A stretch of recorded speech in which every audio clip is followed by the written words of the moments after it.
오늘 오늘 우리에게 주신 하나님의 말씀은 마가복음 14장 1절에서 9절 말씀입니다. 쉬운 성경 말씀으로 봉독합니다. 6월절과 무교절이 되기 이틀 전이었습니다. 대제사장들과 율법학자들이 흉계를 꾸며 예수님을 아무도 모르게 잡아서 죽이려고 하였습니다. 이들이 말했습니다. 명절 동안에는 안 돼. 사람들이 소동을 일으킬 수 있어. 예수님께서 베다니 마을에 있는 문둥병에 걸렸던 시몬의 집에서 음식을 드시고 계셨습니다.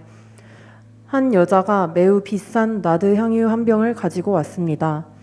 그리고 병을 열고 향유를 예수님의 머리에 부었습니다. 그러자 몇몇 사람이 화를 내면서 서로 말했습니다. 어째서 향유를 낭비하는 거지? 이 향유는 300데나리온에 팔 수 있고 그 돈으로 가난한 사람들을 도울 수도 있었을 텐데. 그리고 여자를 호되게 나무랐습니다. 예수님께서 말씀하셨습니다. 가만두어라. 어째서 여자를 괴롭히느냐? 그는 내게 좋은 일을 했다. 가난한 사람들은 항상 너희와 함께 있으므로 원하면 언제든지 좋은 일을 할 수 있다. 그러나 나는 항상 너희와 함께 있는 것이 아니다. 여자는 자기가 할 수 있는 일을 했다. 죽기 전에 내 장례를 위해 내 몸에 향유를 부어준 것이다. 내가 너희에게 진정으로 말한다. 복음이 온 세상에 전해질 때 이 여인이 한 일도 알려져서 사람들이 기억하게 될 것이다. 아멘. 오늘 나에게 주시는 은혜의 말씀을 듣겠습니다. 성령 하나님, 오늘도 말씀의 영으로 이곳에 오셔서 사람의 말을 듣고 또 사람의 생각으로 그 말씀을 이해하는 시간이 아니라 지혜의 영이시고 지식의 영이시고 성경의 원저자이신 성령께서 직접 한 사람 한 사람의 마음을 만져주셔서 이 말씀이 나를 향한 살아있는 사랑의 음성 되게 하여 주옵소서. 감사하기 힘든 상황 속에 있는 성도일수록 오늘 하나님으로 인한 감사가 샘솟듯 우러나오게 하여 주옵소서. 예수님의 이름으로 기도합니다. 아멘. 저희 교회는 다른 많은 교회들처럼 추수감사 주일이 되면 성도님들한테 뭐 과일도 사오시고 풍성한 음식, 그리고 이렇게 쌀 20kg는 너무 무겁고 이렇게 10kg짜리 쌀을 이렇게 막 이렇게 준비하시도록 해서 저희가 항상 이렇게 굉장히 이 강대상에다가 이렇게 풍성하게 쌓아 올리면서 그렇게 추수감사 예배를 드렸습니다. 그런데 이번에는 저희가 이제 십자가만 장식을 했어요. 너무 아름다운 장식 아닙니까? 정말 주님을 향한 사랑에서 나오는 아름다운 섬김입니다. 근데 왜 오늘은 이번에는 우리가 그렇게 하지 않았을까? 제가 좀 중요한 메시지를 나누고 싶기 때문에 그래요. 추수감사주의를 맞이해서 우리가 이벤트성 행사를 하는 것보다는 어떻게 하면은 우리의 삶에서 지속적인 감사와 섬김이 나올 수 있을까? 저는 오늘 좀 보다 근원적인 메시지를 여러분과 나누고 싶습니다. 물론 우리가 1년에 한 번씩 추수감사주일 때 그때 특별히 불우한 이웃을 생각하면서 많은 것을 가져와서 예배드린 다음에 그것을 이렇게 저희가 해왔던 대로 막 나눠주는 것도 의미가 있습니다. 그런데 이것을 일회성으로 하지 않고 어떻게 우리가 꾸준히, 너무너무 우리 교회가 도와야 할 사람들이 많습니다. 복음을 들어야 되고 또 사랑의 손길이 필요한 많은 사람들이 있습니다. 2023년도 하나님이 우리에게 주신 비전은, 하나님이 주셨다는 것은 어떤 의미냐면 우리로서는 할 수 없는 게 하나님이 주신 거예요. 우리가 할 수 있는 것은 하나님이 주신 게 아닙니다. 왜냐하면 하나님은 우리가 할 수 있는 일을 시키지 않으세요. 그러니까 순종을 요구하세요. 그래서 우리가 정말 내년에 하나님이 주시는 그 비전을 향해 나아가기 위해서 오늘 이 말씀이, 특별히 이 추수감사 주일이 저와 여러분에게 감사의 의미를 다시 한번 생각하고, 그래서 저와 여러분이 정말 하나님의 마음을 움직이는 감사를 했으면 좋겠습니다. 여러분, 과하다라는 표현 들어본 적 있으시죠? 과하다. 그 사전적인 의미는 뭐 이런 거예요. 심하다. 도를 넘었다. 선을 넘었다. 또 너무하다. 그죠? 지나치다. 이런 의미예요. 우리가 이 땅에 살면서 특별히 이제 한국 사회에서 우리는 이 과한 현상을 참 많이 보게 됩니다. 뭐 과한 지출, 뭐 예를 들어서 결혼식 하나를 하는데 몇십억을 썼다. 이건 과한 거예요. 근데 그걸 또 자랑하죠. 자랑해요. 또 이렇게 이 여행을 갔는데 호텔에서 1박으로 몇 천만 원을 냈다. 그렇죠? 객실 하나에. 과한 거예요. 차를 사는데 몇십억을 썼다. 제가 이제 궁금해서 이렇게 좀 이렇게 검색을 해보니까 지금 현재 제일 비싼 차가 250억 원이래요. 그다음에 뭐 2위, 3위가 뭐 170억, 150억, 뭐 세상에서 뭐 3대밖에 없고 뭐 2대밖에 없고 이런 차들 과하지 않아요, 여러분? 차가 안전하면 됐고 차가 편안하면 된 거지, 그죠? 다 목적이 우리를 이곳에서 다른 곳으로 옮겨주는 것인데, 그러니까 차 한 대에 뭐 몇십억을 썼다. 이건 과합니다, 그죠? 과해요. 근데 우리는 어떻습니까? 물론 사람들마다 다 어떤 스케일이 다르고 생각하는 게 다를 수 있지만 오늘 성경에 등장하는 이 여인도 과하게 행동하게 됩니다. 말하자면 세상 기준으로 과한 지출을 하게 돼요. 얼마나 과했냐면은 그곳에 있었던 사람들뿐만 아니라 심지어 예수님의 최측근인 제자들도 그걸 보면서 막 이 여인을 호되게 책망할 정도로 과했어요. 이건 아니다. 이건 심하다. 이건 너무 지나쳤다. 이렇게까지 하는 건 아니야라고 야단쳤을 정도입니다. 이 여인의 과한 행동이 무엇이었을까요? 오늘 이 여인의 과한 행동을 보기 전에 먼저 우리 자신에게 좀 이 질문을 했으면 좋겠어요. 여러분은 이 땅에 살면서 과하게 돈을 쓴 적 있으세요? 갑자기 이렇게 뭔가 이렇게 얼어버리는 것 같아요. 우리가 잘 생각해 보면 사실 우리는 과한 지출을 많이 하죠. 그렇죠? 이렇게까지 쓸 필요 없는데 그냥 쓰고 싶은 거고, 또 어떤 때는 써야 된다고 생각하는 거죠. 뭐 자녀들을 위해서도 쓰고 우리 자신을 위해서도 쓰고, 이 옷 비싼데 근데 너무 갖고 싶어. 이 핸드백 신상이야. 이거 가지면 다른 거 필요 없을 것 같아. 이거 안 가지면 내가 행복하지 않을 것 같아. 그래서 막 사고, 우리는 그런 충동 구매도 하고 이렇게 막 사고 나서 후회하고 내가 너무 돈 많이 쓴 거 아니야. 이런 경험들 아마 다 여러 번 있을 거예요. 두 번째 질문은 이것입니다. 여러분 혹시 살면서 하나님께 한번 과하게 바쳐본 적 있으세요? 이건 내가 생각해도 과해 라고 할 정도로, 아니 내가 생각하는 것보다 세상 기준으로 봤을 때 내 주위에 있는 사람들이 야야야야 그건 아니야, 그거는 너무 심해, 너 그렇게까지 할 필요가 있겠어? 이 정도 해도 하나님이 기뻐하실 텐데 뭐 이렇게까지 하나님께 드리냐, 이거 이렇게까지 하나님께 다 바칠 필요 있냐?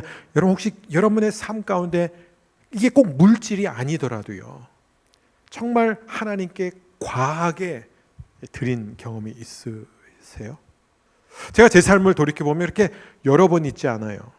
제가 일부 예배 때는 한 번이라는데 다시 생각하면 한 2번 있었던 것 같아요. 막 쥐어 짜내 보니까 한 2번 정도 정말 과하게, 정말 사람을 의식하지 않고 정말 하나님께 내 모든 것을 바친 게 2번 정도인가 모르겠어요. 나중에 더 생각나면 또 나누겠습니다. 그런데 여러분 우리는 어떻습니까?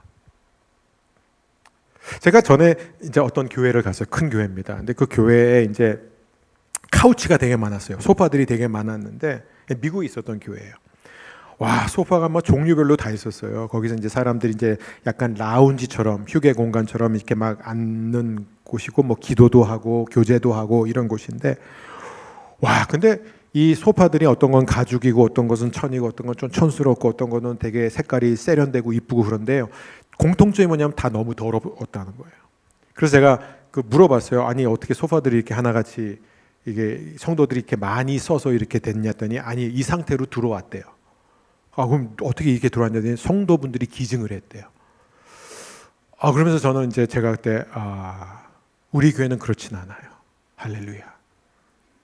우리 교회 성도님들은 정말 제가 너무 감사한 게 굉장히 창의적으로 또 이렇게 헌물과 또 헌금을 또 많이 하십니다. 어떻게 하면 이 교회를 잘 섬길 수 있을까? 어떻게 하면 이 교회를 잘 도울 수 있을까? 그런데 제가 제 자신을 이제 보면서 우리가 이제 자칫 잘못하면은 우리가 필요 없는 것과 우리에게 가치 없는 것을 우리가 구분을 못할 때가 있어요. 종종 그런 게 있죠. 이제 예를 들어서 잘 쓰던 물건이 멀쩡한 거예요. 근데 이사를 가게 됐어요. 그러면 이제 교회에다가 전화를 해서 혹시 교회에서 이거 필요합니까? 그럼 아우 너무 고맙습니다. 땡큐 하죠. 그러면 갖다 주겠습니다. 그럼 진짜 땡큐예요. 근데 때로는 와서 가져가라. 이거는 그것도 땡큐지만 기왕이면. 예. 근데 저 자신을 이렇게 보게 되면은 저도 이렇게 아내랑 얘기를 할 때 몇 번 그런 것 같아요. 이렇게 멀쩡하지만 이제 더 이상 필요 없는 거예요. 애들이 어렸을 때 굉장히 잘 썼는데 이제는 애들이 그거 갖고 별로 안 놀아요. 그러니까 야 이거 너무 멀쩡하고 깨끗한데 이거를 뭐 그냥 갖다 파느니 그래도 교회 갖다 놓자. 네, 교회 갖다 놓자. 영유아부시에 가면 저희가 갖다 놓은 물건이 몇 개 있어요. 확인하진 마시고 이제 온 지가 꽤 돼서 이제 조금 낡았을 거예요. 이제는. 근데 이제 무슨 생각을 하게 됐냐면 우리가 이게 자칫 잘못하면은 우리도 그러잖아요. 이사를 갈 때 아니면 이제 물건을 바꿀 때, 뭐 가구 바꿀 때, 뭐 제품을 바꿀 때, 우리 그렇게 생각할 수 있어요. 나한테는 필요 없지만 주님은 필요할 거다. 나한테는 더 이상 쓸만한 가치가 없지만 주님한테는 쓸만한 가치가 있지 않을까. 이 생각 자체가 나쁜 생각은 아니지만, 그런데 과연 우리가 정말 최상을 주님께 드리는 것인가? 아직까지는 저는 목사님 이번에 저희가 그냥 냉장고가 굉장히 오래됐고 되게 오래됐는데 저희가 새 것을 샀는데 그 새 것을 교회에다 드리겠습니다. 아직은 그런 일은 없었는데 앞으로 일어날 것 같아요. 그냥 제 생각에는. 할렐루야, 아멘. 아멘이 없으시네요. 네, 부담 갖지 마세요. 저희 에어컨 다 있습니다. 감사합니다. 근데 이제 저희가 그 부분에 대해서 한번 생각해 보자 이거죠. 우리는 과연 정말 하나님께 뭔가를 드릴 때 이 여인처럼 정말 나의 최상을 드리느냐. 오늘 이 말씀의 배경을 보면 이렇습니다. 이제 마가복음 14장이고 15장 16장이면 이제 드디어 마가복음 끝나게 되는데, 자 이제 예수님을 죽이고자 하는 사람들이 점점 많아집니다. 이 종교 지도자들과 이 기득권층에서는 이미 마가복음 3장에서부터 예수님을 죽이고자 해요. 왜냐하면 안식일 날에 손 마른 자를 고친 다음부터는 이제 이 사람들이 예수님이 너무 싫은 거예요. 그리고 이제 갈수록 이게 점점 심해지니까 그리고 이제 최근에는 어떤 일이 있었죠? 예수님이 그들이 그렇게 자랑했던 예루살렘 성전을 저주했잖아요. 돌 위에 남지 않고 다 무너질 것이다. 그리고 예루살렘이 멸망하게 될 것이다. 종말까지 예고하니까 얼마나 이 사람들이 화가 났겠어요. 자기들 입장에서는 신성모독이잖아요. 그러니까 이제 더 이상은 못 참겠다. 우리가 이 자를 없이 해야 되겠다라고 이제 이 갈등이 최고점에 달하는데, 문제가 뭐냐면 그때도 지금도 예수님이 워낙 군중 가운데 인기가 많으니까 사람들이 보는 앞에서 예수님을 납치하거나 예수님에게 해를 입히면은 이제 폭동이 일어날 것 같으니까 지금 못하는 거예요. 그래서 오늘 이 마가복음을 보게 되면 1절과 2절에서 이렇게 되어 있습니다. 유월절과 무교절이 되기 이틀 전이었습니다. 대제사장들과 율법학자들이 흉계를 꾸며 예수님을 아무도 모르게 잡아서 죽이려고 하였습니다. 이들이 말했습니다. 명절 동안에는 안 돼. 사람들이 소동을 일으킬 수 있어. 그러니까 지금 기회를 지금 잡으려고 지금 계속해서 기다리고 있는 겁니다. 자, 이런 상황에서 예수님은 이제 예루살렘 성전과 예루살렘을 떠나시고 어디로 가시냐면 베다니로 가세요. 왜요? 베다니는 예수님의 은신처와 같은 곳, 예수님이 사랑하는 사람들이 있었습니다. 근데 이번에는 문둥이 시몬 집에 초대를 받습니다. 그러니까 이걸 말하자면 문둥병에 걸렸다가 예수님으로부터 치료를 받아서 그게 너무 감사해서 예수님을 자신의 집으로 저녁 식사를 초대한 경우예요. 그래서 예수님이 이 시몬 집으로 가셨어요. 자, 이 똑같은 사건을 우리가 다른 복음서에서도 볼 수 있는데, 거기에 보면은 많은 사람들이, 제자들뿐만 아니라 많은 사람들이 함께 모였는데 그 가운데 나사로가 있었어요. 그러니까 여러분이 만일 나사로랑 같은 테이블에 앉아서 식사를 했었다면 여러분 무슨 대화를 했겠어요? 당연히 나사로, 너 그때 죽었을 때 뭐 봤어? 그 죽었던 그 경험이 어떤 경험인지 우리한테 좀 얘기해봐. 그리고 죽음에서 다시 돌아온 그 기분은 어때? 아마 굉장히 궁금한 게 많았을 거예요. 왜냐면 이 사람들은 무슨 죽은 자가 살아났다는 얘기를 들어본 적이 없거든요. 근데 막 대화가 막 무르익고 나사로도 아마 굉장히 열심히 대답했을 거예요. 근데 갑자기 한 여인이 등장한다 이렇게 돼 있어요. 자, 그 여인이 무엇을 했느냐? 이 3절 뒷부분을 보게 되면 한 여자가 매우 비싼 나드 향유 한 병을 가지고 왔습니다. 그리고 병을 열고 향유를 예수님의 머리에 부었습니다. 한 여자가, 요한복음은 이 여인을 마리아라고 밝히고 있습니다. 자, 이 마리아가 뭘 했냐? 나드 향유 한 병을 갖고 들어와 그 병에 있었던 향유를 전부 다 예수님의 머리에 부었다 이렇게 돼 있어요. 근데 요한은 이 장면을 더 자세하게 설명을 하고 있어요. 요한복음 12장 3절을 보게 되면 마리아가 매우 비싼 나드 향유 약 300g을 가져와서 예수님의 발에 붓고 자기의 머리카락으로 그 발을 닦았습니다. 그러자 그 향기가 온 집안에 가득하였습니다. 너무 아름다운 장면이에요. 지금 이 마리아는 3번 등장하는데요. 성경에 3번 다 예수님의 발 아래에 있어요. 그러니까 그렇게 예수님을 사랑하는 거예요. 지금 언제나 예수님 발 아래에 앉아서 예수님의 말씀을 듣고자 했던 여인이에요. 누구보다 예수님을 사랑했습니다. 그래서 어떤 복음서는 머리에다 부었다, 또 어떤 복음서는 발에다 부었다. 아마 둘 다 부었을 거예요. 아니면 이 머리에다 이걸 전부 다 부었기 때문에 그 머리에서부터 흘러내려온 기름이, 그렇죠? 그 향유가 아마 발까지 흘러내렸을 것입니다. 어쨌든 예수님의 온몸을 덮었어요. 자, 이 여인은 무엇을 했냐? 그냥 자기가 예수님을 사랑할 수 있는 방식으로 최선을 다한 거예요. 그게 이 여인이 한 거예요, 지금. 그리고 여러분, 사랑에 빠지게 되면은, 사랑의 특징이 뭐죠? 사랑에 빠지면 눈이 멀게 된다 이런 표현이 나오는데, 근데 그게 정말 사실, 왜냐하면 사랑에 빠지면은 그 상대밖에 안 보여요. 그러니까 다른 사람들이 내가 하는 행동을 어떻게 보느냐 그거 전혀 신경 쓰지. 여러분 다 그렇게 연애 안 하셨어요? 저만 그렇게 연애 안 하셨어요? 그거 없이 어떻게 결혼해요? 그렇죠? 그러니까 난 남들이 뭘 보고 뭘 신경 써 무슨 평가 중요하지 않아요. 사랑하는 거예요. 이 여인은 지금 제자들이 뭐 보는 사람들이 뭐 무슨 생각을 할까 어떻게 생각할까 전혀 생각하지 않고, 그러니까 뭐예요? 그냥 정말 누가 봐도 과한 행동을 하고 있어요, 지금. 저 같았으면은 이걸 가져와서, 저도 가져왔을 것 같아요. 가져와서 이게 조심히 따가지고 머리에 한두 방울, 많으면 3방울 정도. 그리고 이 발에다가도 한 2-3방울. 왜냐하면 보세요. 무슨 화가 난 사람들 갑자기 누구 머리 위에다 확 부어버리면 그거 누가 봐도 이상하잖아요. 그죠? 그건 오바잖아요. 그리고 예수님 머리 떡지면 어떻게? 저는 그렇게 생각할 것 같아요. 그래서 저는 정말 예수님 머리에다 예쁘게 한 2-3방울. 그 다음에 또 발에다가 또 예쁘게 세련되게 2-3방울. 그리고 그게 이제 흘러 넘치면 제가 깨끗한 수건 하나 이제 꺼내가지고 그 수건으로 마스크가 나왔네요. 예, 이 수건으로 제가 잘 닦아드렸을 것 같아요. 근데 모르죠. 저도 그 순간에 또 성령이 감동이 일어나면 또 어떻게 했을 수 있죠. 그런데 이 마리아는 지금 그런 거 생각할 겨를이 없어요. 너무 예수님을 사랑했기 때문에. 자, 근데 중요한 건 뭐예요? 이렇게 과하게 예수님을 사랑했을 때 그 주위 사람들의 반응을 보세요. 특별히 제자들의 반응을 보세요. 뭐라고 하는지요? 이 4절과 5절입니다. 그러자 몇몇 사람이 화를 내면서 서로 말했습니다.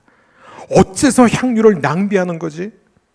이 향유는 300데나리온에 팔 수 있고 그 돈으로 가난한 사람들을 도울 수도 있었을 텐데, 그리고 여자를 호되게 나무랐습니다. 이 원어적인 의미는 뭐냐면 이 왜 성난 말처럼 코를 힝힝거렸다 이거예요. 그러니까 굉장히 흥분했다는 거예요. 제자들이 그냥 언짢은 게 아니라 굉장히 흥분했다 이거예요. 아니 어떻게 이 사람이 제정신이야? 왜 흥분했냐면 여기 보세요. 가난한 사람들이 도움을 받을 수 있었을 텐데 왜 이렇게 낭비하냐 이거예요. 근데 요한은 정확히 이게 어디서 시작됐는지를 밝혀주세요. 이게 뭐냐, 제자들 사이에서 누가 어떻게 시작했냐면 가룟 유다가 제일 먼저 발언을 한 거죠. 그러니까 마리아가 이 향유를 붓는 순간부터 가룟 유다는 재정을 맡은 사람으로서 뭘 해줘? 계산기를 꺼내가지고 두드리는 거야. 이게 얼마짜리야? 이게 얼마짜리야? 오, 이거 다 부어, 다 부어. 하나도 안 남기고 다 붓는 거야. 그러니까 이 계산을 해보니까 적어도 3, 4천만 원이거든요. 오늘날 1년 연봉이에요. 와, 이게 어떻게 보면 사실 이게 마리아에게 있어서는요, 가부와 같은 것입니다. 굉장히 귀중한 것이에요. 근데 그걸 다 붓는 걸 보면서 막 가룟 유다가 막 너무 화가 난 거예요. 근데 그 이유는 뭐냐? 가난한 사람들을 도와줘야지. 어떻게 이렇게 할 수 있어? 왜냐하면 실제로 유월절이라는 의미는 뭐냐면은 유대인들의 전통이 유월절이 되면은 가난한 사람들에게 먹을 것과 입을 것을 나눠주는 때였습니다. 구제를 특별히 추수감사주일처럼 많이 했어요. 그래서 그때도 많은 거지들이 즐비해 있었어요. 그러니까 이 가난한 사람들, 거지들, 고아와 과부들을 위해서 이 3, 4천만 원을 썼다면 얼마나 많은 사람들을 먹이고 얼마나 많은 사람들을 따뜻하게 할 수 있는데 어떻게 이렇게 자기 기분, 자기 어떤 충동을 제어하지 못하고 이렇게 다 퍼부을 수 있느냐라면서 화를 냈다는 것이죠. 그러니까 유다는 어떤 것의 가격을 매길 줄 알았지만 가치를 매길 줄 몰랐다는 거예요. 우리가 자칫 잘못하면 그렇게 될 수가 있습니다.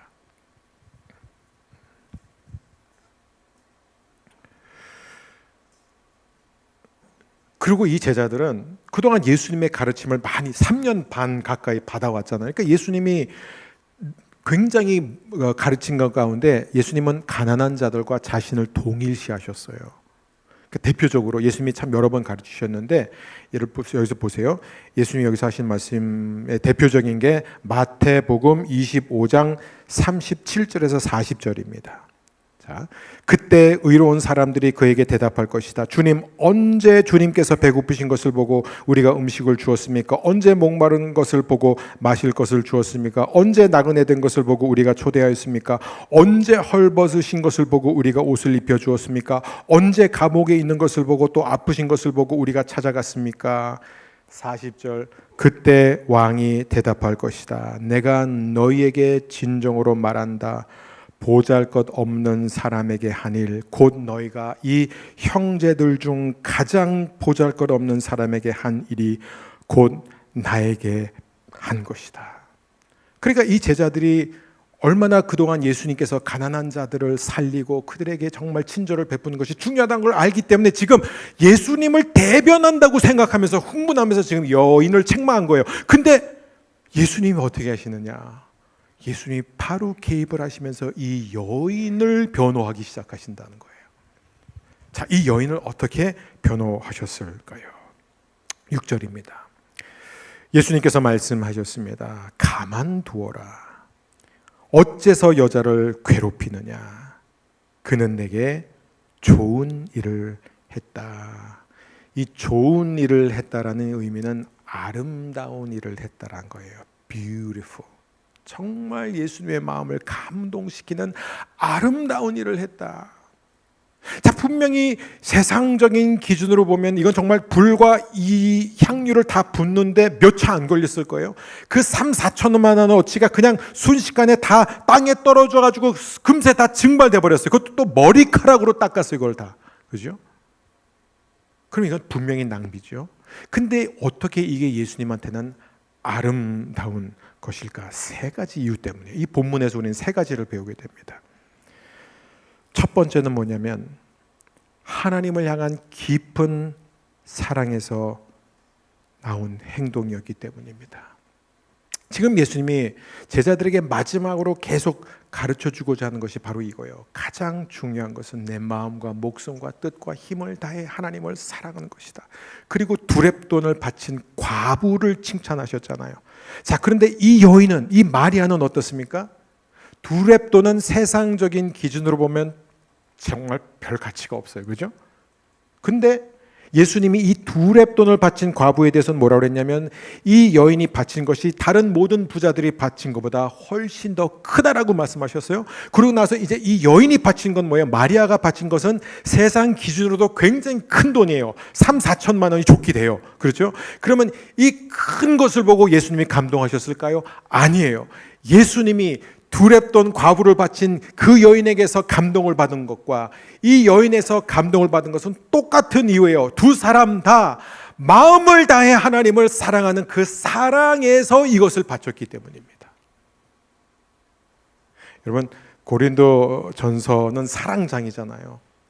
그 고린도 전서 전체가 다 사랑에 대한 것을 우리에게 보여주고 있는데, 특별히 1절과 2절을 보게 되면 내가 사람의 방언과 천사의 말을 하더라도 내게 사랑이 없다면 나는 울리는 종과 시끄러운 꽹과리와 다를 게 없습니다.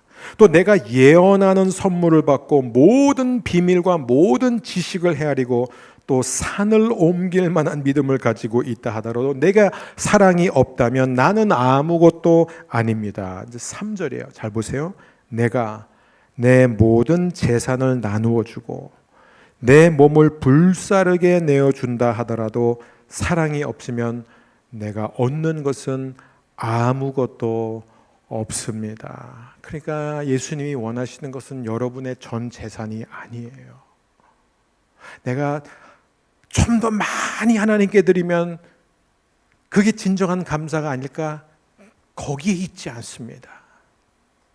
심지어 주여 몸밖에 바칠 것 없어 이 몸 바치옵니다. 제가 대학생 때 그 찬양 부를 때마다 그렇게 눈물이 나왔어요. 왜냐하면 제가 진짜 대학생 때는요 힘들게 살았어요. 제가 부모님을 떠나 여기 와가지고 제가 대학교 들어가면서 부모님의 도움을 하나도 안 받겠습니다 선언하면서 그 너무 나중에 그게 후회가 됐어요. 그래서 막 그냥 대학생활하면서 막 하숙생활하면서 막 아르바이트 열심히 뛰고 막 과외 4탕 5탕 뛰면서 막 힘들게 살았어요. 그리고 학교 식당에서 밥 먹으면 고기가 한 점도 안 나와가지고 막 그래서 제가 대학교 입학했을 때는 66kg인가 그랬는데 제가 결국 나중에 1학년 끝났을 때 54kg까지 갔어요. 근데 그때는 정말 제가 늘 그거 했어요. 이 몸밖에 드릴 것 없어 이 몸을 바칩니다 막 그렇게 했었어요. 근데 주님이 원한 건 제 몸이 아니에요.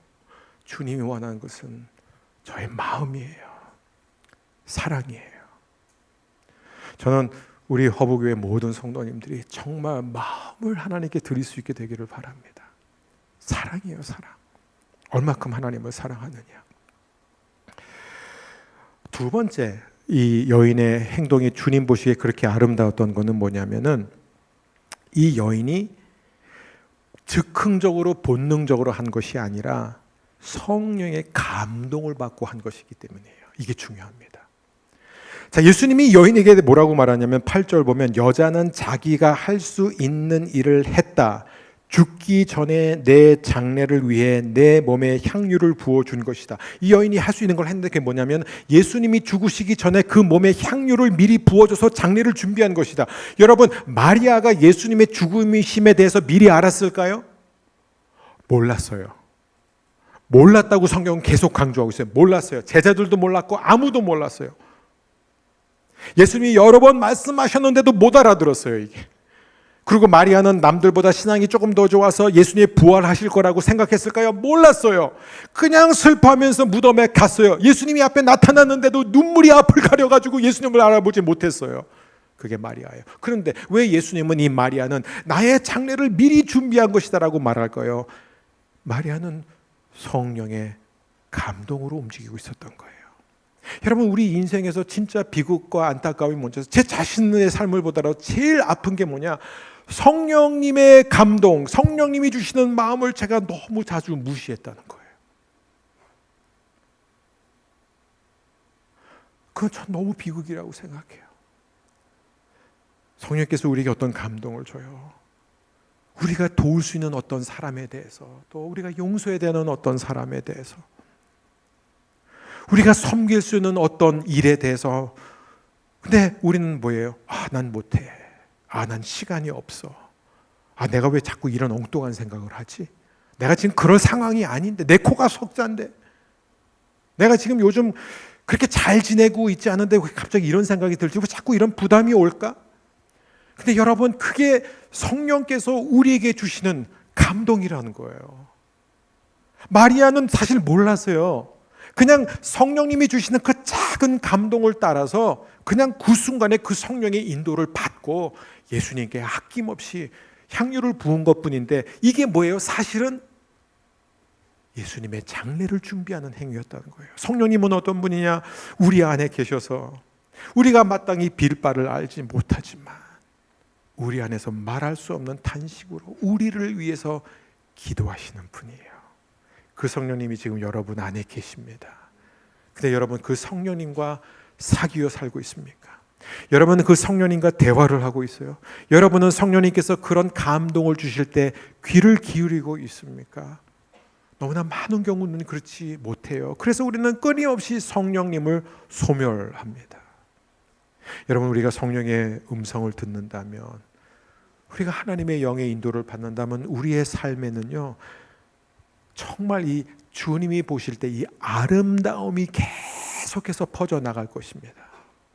그게 바로 성령의 열매예요. 내가 뭐 더 열심히 하고, 제가 요즘 계속 깨닫는 게 뭐냐면, 제가 성령님과 깊이 있는 시간을 가지면 가질수록 항상 저한테 같은 마음을 줘요. 네가 더 노력하고 네가 더 몸부림치면은 목회를 잘할 수 있을 것 같으냐, 이런 질문을 던지면 저는 금방 또 제정신이 돌아와요.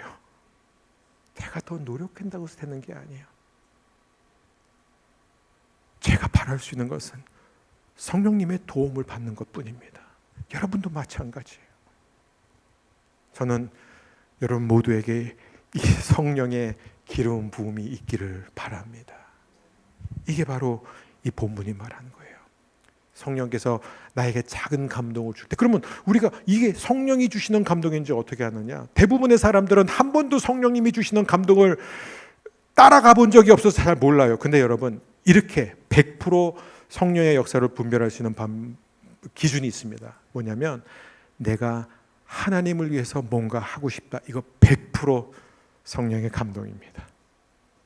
이건 예외 없어요. 여러분, 인간은 절대로 스스로 하나님을 위해서 뭔가 하고 싶다는 마음 안 생겨요. 나를 위해서 뭘 하고 싶지. 근데 여러분 마음 안에 내가 하나님의 나라를 위해서, 내가 복음을 위해서, 내가 교회를 세우기 위해서 내가 뭔가를 하고 싶다, 그런 마음이 있을 때 한번 기도해 봐야 되겠다. 그러지 마세요. 기도도 안 하실 거잖아요. 그러니까 그러지 말고 그때 이 여인처럼 바로 순종하는 거예요. 그럴 때 아름다운 역사가 일어날 줄 믿습니다. 세 번째, 마지막입니다. 마지막, 이게 되게 중요해요. 세 번째는 마리아의 이 행위가 예수님 앞에 그렇게 아름다웠던 이유는 뭐냐면, 이 여인은 예수님을 모든 것 위에 두었기 때문이에요. 모든 것 위에 두었어요. 자, 이게 왜 중요하냐면, 자, 제자들이 왜 이렇게 화가 났냐면, 아니 지금 우리가 당장 살려야 되고 도와줘야 할 가난한 사람들이 이렇게 많은데, 굶어 죽는 사람들이 이렇게 많은데 어떻게 이 물질을, 이 귀한 물질을 이렇게 낭비할 수 있느냐, 막 화가 났잖아요. 지금 막 흥분하고. 그리고 가룟 유다가 그것 때문에 결국 결정적으로 시험을 얻어가지고 10절 11절 보면 그때부터 예수님을 넘기기로 작정해요. 찾아가잖아요. 아, 내가 더 이상 이런 예수를 못 따르겠다. 물질 때문에 걸러 넘어진 거예요. 자, 이 문제가 뭐냐? 이 여인 마리아도 가난한 사람들을 도와야 되는 게 얼마나 중요한지를 알고 있었어요. 마태복음 10장 42절, 내가 진정으로 말한다. 제자의 이름으로 보잘것없는 사람에게 냉수 한 잔이라도 주는 사람은 반드시 하늘나라에서 상을 받을 것이다. 마리아에게 몰랐을까요? 뭐 예수님의 설교를 다 들었는데, 그 다음에 또 야고보서 사도를 보세요. 야고보 사도는요 1장 27절에서 이렇게 쓰고 있습니다.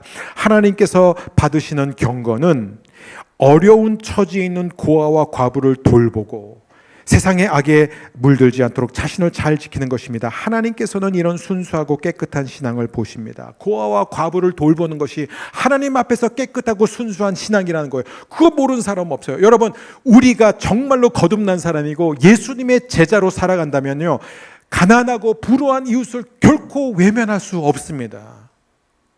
그것은 선택사항이 아니에요. 우리는 반드시 해야 됩니다.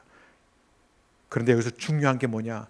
마리아는 예수님을 모든 것 위에 놓았다. 즉 하나님을 사랑하는 게 먼저라는 거예요. 언제나 내 마음 안에 먼저 하나님이 나에게 자신의 아들과 함께 모든 것을 부어주신 그 과한 사랑, 그 끝없는 사랑이 내 안에 채워질 때 우리는 비로소 내 마음과 내 목숨과 뜻과 힘을 다해 주님을 사랑하기 시작하고 그 사랑에서 흘러나오는 것이 바로 이웃 사랑이어야 된다. 왜냐하면 하나님을 사랑하지 않는 마음, 이 하나님을 향한 넘치는 사랑에서 흘러나오지 않는 모든 구제, 모든 봉사는 다 헛것이에요. 얼마나 많은 인간이 자기 만족과 자기 의와 사람들한테 뭔가 내세우기 위해서 가난한 사람 돕고 기부금을 냅니까? 그거는 하나님 앞에서 하나도 귀하지 않은 것입니다. 중요한 것은 바로 하나님을 향한 사랑. 자, 이 여인에 대해서 예수님이 하신 말씀이 이거예요. 8절, 여자는 자기가 할 수 있는 일을 했다. 이게 이제 원어적인 의미는 그거예요. 최선을 다했다. 그래서 어떤 성경에는 힘을 다하였다 이렇게 되어 있습니다. 그냥 이 여인은 자신이 할 수 있는 최선을 다했습니다. 여러분, 과연 우리는 지금 하나님 앞에 내가 할 수 있는 최선을 다하고 있습니까? 다시 말하면 나는 하나님의 나라를 위해서 어떤 손해, 어떤 불편을 감수하고 있습니까? 나는 얼마큼 성령님께서 내게 주시는 작은 감동에 순종하며 살고 있습니까? 우리가 하나님께 지금 내가 할 수 있는 것을 할 때 하나님은 우리를 어떻게 대하시느냐? 그게 9절입니다. 우리 9절 함께 읽겠습니다. 내가 너에게 진정으로 말한다. 복음이 온 세상에 전해질 때 이 여인이 한 일도 알려져서 사람들이 기억하게 될 것이다. 여러분, 그 말씀이 지금 이루어지고 있습니다. 우리는 지금 이 여인이 한 일을 기억하고 있습니다. 왜요? 복음을 듣고 있기 때문에. 저는 기도합니다. 오늘 이 말씀을 믿음으로 받는 우리 사랑하는 모든 성도님들의 삶이 복음이 되기를 바랍니다. 하나님의 넘치는 사랑으로 채워져서 하나님의 그 과한 사랑 앞에 저와 여러분도 하나님 앞에 과한 사랑으로 반응할 때 우리의 변화된 삶을 통해 많은 사람들이 주님께 돌아오게 될 것입니다. 저는 향수에 대해서 잘은 모르지만 제가 이번에 깨달은 게 하나 있어요. 그게 뭐냐면 제가 9월 달에 이제 재영 선교사 협회에 가서 수련회를 이제 이두하고 이제 떠나는 날 이렇게 선교사님 한 분이, 선교사님의 아내 되시는 한 분이 저한테 이렇게 선물을 주셨어요. 근데 선물을 주시면서 목사님, 이거는 목사님 거 아니고요, 사모님께 갖다 주세요. 그래서 저는 그런 선물이 제일 고마워요. 왜냐하면 제가 따로 아내 거 안 사도 되니까 얼마나 이게 항상 고민이 되잖아요. 빈손으로 갈 수 없고 또 뭐 사가면 야단 맞고. 그러니까 이제 이게 딱 너무 감사했어요. 그래서 이걸 이제 가져왔어요. 이렇게 보니까 되게 좋은 향수라는 거예요. 그래서 제 아내가 이걸 이제 쓰면서 이제 몇 번 썼는데 이제 그 얘기를 해요. 이 향수는 이렇게 한번 뿌리면 이 잔향이 시간이 갈수록 더 냄새가 좋아지고 오래 간다는 거예요. 하루 종일 간다는 거예요. 이게 좋은 향수구나. 이게 좋은 향수구나. 여러분, 세상에서 제일 좋은 향수는 뭘까요? 예수님이에요. 그래서 성경에 보면 예수 그리스도를 아는 냄새가 너희 가운데 흘러 넘치기를 원한다라는 기도가 나오잖아요. 그게 저의 기도입니다. 그게 오늘 여러분의 기도가 되었으면 좋겠습니다. 하나님, 예수님의 냄새가 성령님의 기름 부음을 통하여 내가 가는 곳마다, 내가 있는 곳마다 하나님 이 냄새가 넘치게 하여 주옵소서. 시간이 가면 갈수록 더 아름다운 냄새가 나는, 하나님이 주신 것을 내 자신만을 위해서 쓰고 내 자신을 위해서 쓸 때는요, 제가 보장합니다. 한동안 되게 즐거울 거예요. 근데 오래 안 가요. 시들어져요. 그 기쁨이 나중에 슬픔으로 변하고 허무함으로 변합니다. 우울증으로까지도 갈 수 있어요. 그런데 하나님 위해서 사용하는 것, 하나님 나라를 위해서 흘려보내기 시작하면 하나님은 더 많이 부어주실 줄 믿습니다. 이 충만함이 저와 여러분 가운데 오늘뿐만 아니라 매일매일이 저와 여러분에게는 추수 감사 주일이 되기를 바랍니다.